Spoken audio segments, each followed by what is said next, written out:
Бура реакции во јавноста на социјалните мрежи за вчерашните предавања на првиот дипломат Османи, кој со креде и црташе на македонската јавност зошто би било добро да ги прифатиме бугарските барања. Критикуваат експерти, дипломати, новинари кои реагираат за начинот на кој Османи продолжува да ја турка агендата на власта за која нема политички консензус, ниту пак поддршка од огромното мнозинство на граѓани. За дел од упатените, настапот на Османи само потврдува дека власта очајнички се обидува да ја продаде и спроведе лажната слика на преговарачката рамка.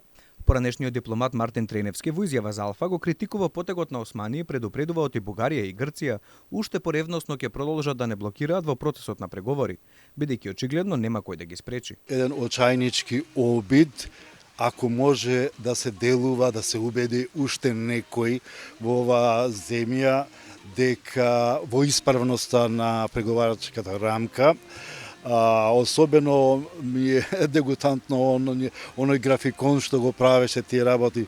Тој е медицинар, тоа не е негова област, така што невкусно е.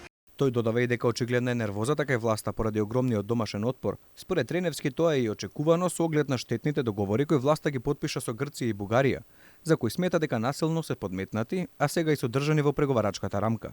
Треневски смета дека се во ова било смислено за легализирање на сите подземни сценарии од страна на соседите.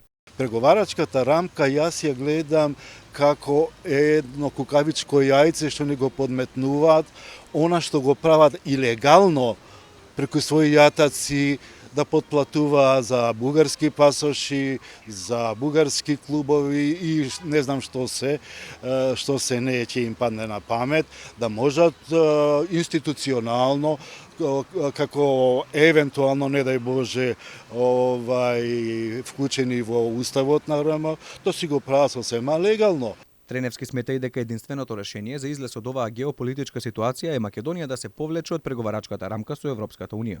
Додава оти во меѓународната заедница има разумни луѓе кои нема да остават Македонија да представува политичка празнина во Европа, иако сме истрајни до крај, ќе мора да се изнајде друго, поправедно решение.